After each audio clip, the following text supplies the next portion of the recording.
Hello guys, my name is Nash. Welcome to Thursday Tales of Terror, TTT. So for today's case I'm going to be talking about, it is very strange and bizarre, so I'm actually pretty excited to tell this case story to you guys. This case is mainly known as the woman who solved her own murder. Teresita Basa was brutally murdered in her own home and her apartment was set on fire deliberately by the killer to destroy all possible evidence. There were very little leads and the case went cold for several months. Not until one day someone claimed that she had been possessed by Teresita's spirit and came forward with information to capture the killer. So, shall we begin the story? Teresita Basa was born in 1929 and raised in the Philippines. She was the only child of a wealthy and prominent couple. She graduated from Assumption College in Manila. She moved to the United States and earned a master's degree in music from Indiana University. Although she was very passionate about music, she eventually decided that she wanted to work in the medical field and became a respiratory therapist. A respiratory therapist is someone who cares for patients who have trouble breathing. They also provide emergency care to patients suffering from heart attacks, drowning, or shock. And Teresita Basa was very dedicated to her job. In 1977, Teresita was 47 years old and seemed very happy with the way her life was going. She was living in Chicago and was working at Edgewater Hospital. She had also decided to go back to school and was working on her doctoral thesis in music at Loyola University. Despite being very busy with her job at the hospital and going back to school, she still managed to give piano lessons out of her apartment. Though she had been in the US for some time, she still had a very heavy Spanish accent. I've no idea why. Teresita pretty much lived a quiet and average life since migrating to the United States. Because she was known to be quiet and modest, it came as a shock when she was found to be a victim of a violent crime. Now, just like any other working day, Teresita went for work on Monday, 21st of February 1977. She went about doing her normal shift at the hospital and then returning home to her apartment building after that. Her apartment building was located at 2740 North Pine Grove Avenue. At around 7:10 p.m., she received a call from a friend to talk about selling a pair of tickets to an upcoming event, and at around 7:30 p.m., she received another call from her friend Ruth. They talked for about 20 minutes over the phone and then she told Ruth that she had to go because she was expecting a male visitor. Ruth unfortunately didn't ask Teresita who it was or any other details. Slightly more than an hour later, around 8:40 p.m., a couple who lived down the hall from Teresita thought that they smelled smoke. But they didn't know where this smoke smell was coming from. They were very concerned over the smell and went to inform the maintenance worker. The maintenance worker immediately called the Chicago Fire Department at around 9 p.m. and started evacuating residents out of the building. By the time the firefighters had arrived and rushed into the building, the hallway was rapidly filling with smoke. Firefighters quickly determined that the source of the smoke was coming from apartment 15B, Teresita's apartment. The maintenance worker led the firefighters into Teresita's apartment using a pass key and were able to extinguish the flames in minutes. In the blaze, the firefighters were shocked to discover Teresita's body on the floor under a mattress. They were very certain that the blaze was not accidental because Teresita's body was naked, and not only that, she had a kitchen knife planted deeply in the center of her chest. Police were then called to the scene to investigate and they confirmed that they were dealing with a homicide. It appeared that whoever had killed Teresita had lit the blaze in order to destroy any evidence of the crime. They wanted to cover their tracks and escape. After killing Teresita, the murderer had thrown a pile of clothing on top of her, then lit the clothing on fire. The murderer then placed the mattress on top of her and set it on fire as well. Since Teresita had been nude when she was set on fire, the police believed that she was a victim of a sexual assault. However, an autopsy was being performed and it was revealed that there were no signs of sexual assault. Investigators then combed through her apartment to find more clues and evidence. While the fire had destroyed some potential evidence, the investigators could see that Teresita's apartment had been ransacked and it was clear a struggle had taken place. It was very difficult for the investigators to determine if there were any items missing from the apartment because Teresita lived alone. No one was sure exactly what items she had in her apartment to begin with. But it was possible that a robbery could have happened. The murderer was very careful in not leaving any physical evidence behind. One of the few things that the investigators took as evidence was a memo that Teresita had apparently written to herself. What was written on the memo was, "Get tickets for AS."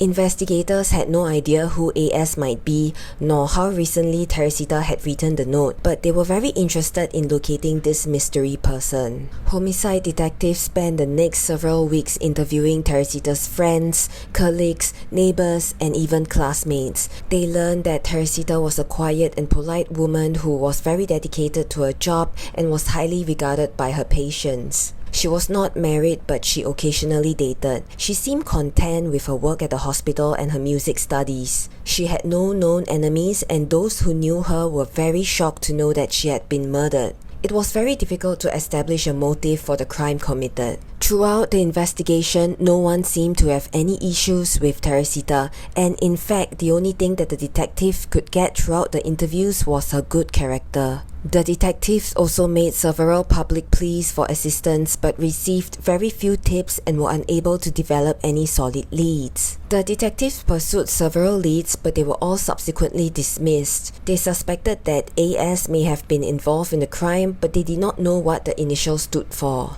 According to some reports, her boyfriend, whom she allegedly argued with, was considered a possible suspect, but nothing was determined. The case then went cold. 5 months after Teresita's murder, the investigation began to heat up in July 1977. Detective Joe Stachula arrived at work one morning to find a note on his desk, asking him to call the Evanston Police Department about the Teresita's murder. Intrigued, without hesitation, he immediately called the police department. An Evanston officer told him that they had recently received a call from someone claiming to have information about the murder. Detective Joe was then told to get in contact with Dr. Jose Chua, a doctor who lived in Skokie, a suburb of Chicago. Now, Detective Joe and his partner Detective Lee arranged to interview Dr. Jose at his home. He did indeed provide them with the information they needed to finally solve the murder case, but in a way they never saw coming. Before I proceed with the story, I would like to say that not everyone believes in the supernatural, spirits, ghosts, events, or things that cannot be explained by nature or science. It's not easy to accept or understand certain things, especially when you haven't been through it before. In this story, it was apparent that Teresita's spirit was not at peace. She was being brutally murdered, and even though she didn't survive, she just wasn't having it. She didn't want to let the murderer go away scot-free.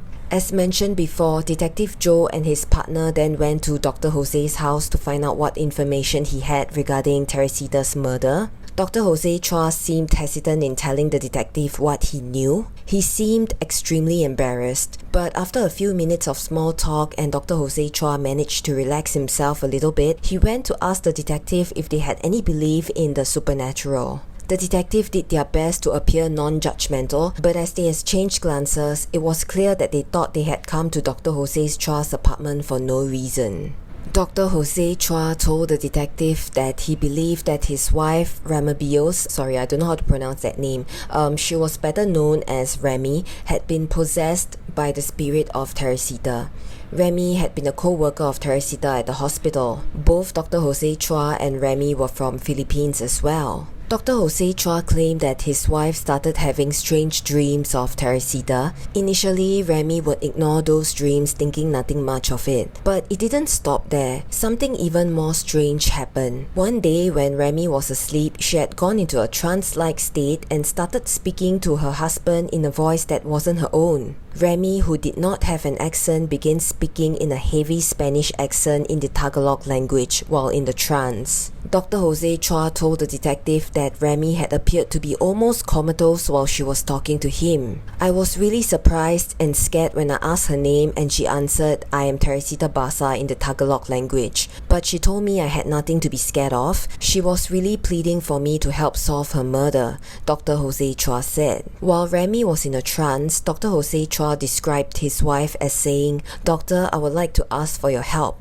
The man who murdered me is still at large," before she snapped out of the trance. Now, Teresita's spirit claimed that she had been murdered by a man named Alan Showery, and she needed him to go to the police with this information. She insisted that Alan had arrived at her apartment to fix the television, but had killed her instead. She made another plea for him to go to the police, and then the voice faded away. When Remy awoke from her nap, she had no knowledge about what had just transpired. When her husband told her about the things she had said, she just stared blankly at him. Dr. Jose Chua, still unsure what he had just witnessed, decided not to call the police. The following week, the same thing happened. Once again, Remy was asleep when she suddenly started talking to Dr. Jose Chua in the same voice as before. This time, the voice was angry and demanded to know why he had not yet notified the police. Dr. Jose Chua played along and told the voice that he was a doctor and very scientifically minded. He was not going to go to the police without any tangible proof to back up the claim that Alan Showery was Teresita's murderer. The voice then told Dr. Jose Chua that she could provide him with proof. She said that Alan had stolen some jewelry from her apartment, several unique pieces that her father had purchased in France and given to her mother. After stealing the jewelry, Alan had given it to his girlfriend. The voice even gave the names and phone numbers of 4 people that would be able to identify the jewelry. So this was the motive for the murder. Of course, it took a lot of courage for Dr. Jose Chua to approach the police with such a unique piece of information, but he had to do so to stop any more of these episodes from happening to his wife. The detective was skeptical, but the name that Dr. Jose Chua provided had matched the initials on the memo that Teresita had written to herself. Could AS be referring to Alan Showery?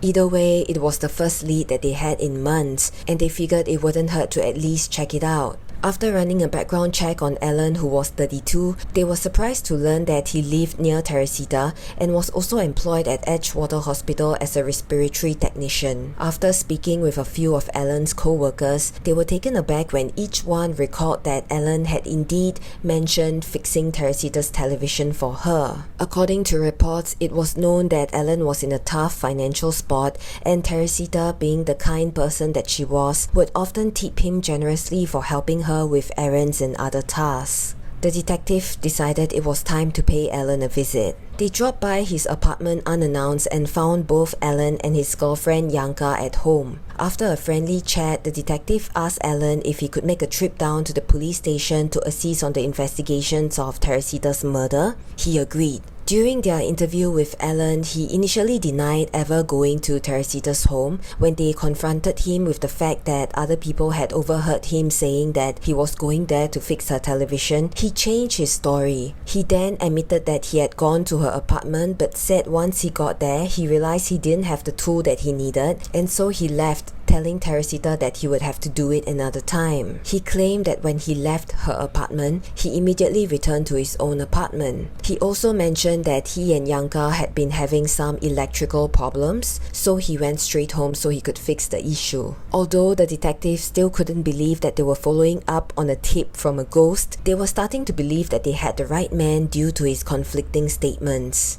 They paused the interview so that they could return to Alan's apartment and speak with his girlfriend, Yanka. Alan's girlfriend, Yanka, had in fact told the detective that she was unaware of any electrical problems in the apartment, and even if there is, he doesn't know how to fix them. The detective then asked Yanka if Alan had given her any jewelry lately. She said he had given her a couple pieces of jewelry in February, telling her that they were belated Christmas gifts. She was actually wearing them at that moment. She pointed out the pendant around her neck and the gold and pearl cocktail ring on her finger. They then asked Yanka if she would mind following them down to the police station. Like Alan, she agreed, but it was clear she had no idea what was about to happen. The detective proceeded and arranged to have Teresita's friends and families inspect the jewelry, and it was confirmed that the jewelry indeed belonged to Teresita, and it was definitely being stolen from the apartment. As soon as Alan was confronted with this information, he confessed to the murder. He admitted that he had decided he was going to rob Teresita because he needed rent money. Since she was expecting him to come and fix her television, she let him into her apartment willingly. As soon as she turned around to lock the door, Alan grabbed her from behind and attacked her. She was in fact so grateful to him for agreeing to come over to fix her television that she had decided she would give him theatre tickets to thank him. How sad! Little did she knew she would be brutally murdered. He told the detective that he had stripped her clothes off to make it look like it had been a sexual assault, and he stabbed her once in the chest. His plan to get enough money to pay for his rent failed, and he was only able to find $30. He grabbed some jewelry to make it worthwhile, then started the fire to cover up his crime. Alan was arrested and charged with murder. The case went to trial on January 21st, 1979, and was dubbed the Voice from the Grave trial. The prosecution presented 13 witnesses over 4 days to a jury of 8 men and 4 women. William Swano, an assistant public defender representing Alan Showery, dismissed the murder charge on grounds that police had nothing to go on but Dr. Jose Chua's bizarre story when they made the arrest. Judge Frank W. Barbaro denied the defense motion to dismiss the murder charge. "I see no reason to restrict the investigatory power of the police," the judge said. Whether they believed the voices or not, they had to check it out. Even though the voice was an initial tip, the evidence was developed independently. William Swano also argued that the arrest of Alan Showery was illegal because police lacked probable cause of his guilt, but this was dismissed because Detective Joe said that they rang Alan's doorbell without drawing guns, and he voluntarily went to the police station without asking whether he was under arrest. Alan Showery also said that he only confessed to the crime after police had fed him information and threatened to arrest him and his pregnant girlfriend on murder charges, according to reports. He contended he had dinner with his girlfriend on the night of the murder before drinking and playing darts with a neighbor around 7:30 p.m. However, Judge Frank was noted on the evidence that showed police had advised Alan of his rights before he confessed. William Swano also further argued that Remy faked the trances because she was fired from her job. Remy suspected that Alan might have caused her to lose her job as he had complained about her quality of work at the hospital. But Dr. Jose Chua pushed back, saying that while the three worked at the same hospital, his wife had never met them. However, it turns out that Remy and Teresita were not complete strangers. Remy was also a respiratory therapist at the hospital at one point. Although they had never worked on the same shift, they met each other at orientation. Remy also worked with Alan, and some people claim that she had been afraid of him. And just one day before Remy's first possession, Remy admitted she believed Alan had made a prank phone call to her. Her psychic symptoms also started within hours of discovering she lost her job. Now, Alan's trial ended on January 26, 1979 in a mistrial with a deadlocked jury. While he was in prison awaiting retrial, Alan had a change of heart and decided to plead guilty in exchange for a sentence reduction. He was given 14 years for murder, 4 years for robbery, and 4 years for arson. Many people believe that he had made the decision to plead guilty after Teresita's ghost visited him in prison, but the most likely explanation for his change of heart was the fact that his public defender told him it would be in his best interest. In the end, he served only 5 years before he was released from prison on parole. Those who have followed and written about the case over the years have offered their own theories. Some people believe that Remy might have witnessed or overheard Alan talking about his involvement, but because she was afraid of him, she made up the claim of Teresita's ghost as a way to tip off the police without anyone thinking it was coming from her. Others believe that it was indeed Teresita who had solved her own murder, and this case proved that paranormal phenomena do exist. Was Remy really possessed by the ghost of a woman she had met only a few times? I guess we may never really know. Dr. Jose Chua and his wife Remy gave their versions of events by way of a book titled A Voice from the Grave, written by their friend Carol. In 1980, they told reporters that they believed their mission was now accomplished. The story has since appeared in countless television roundups of unsolved or paranormal crimes, and in 1996 it was made into a movie with the same name, Voice from the Grave.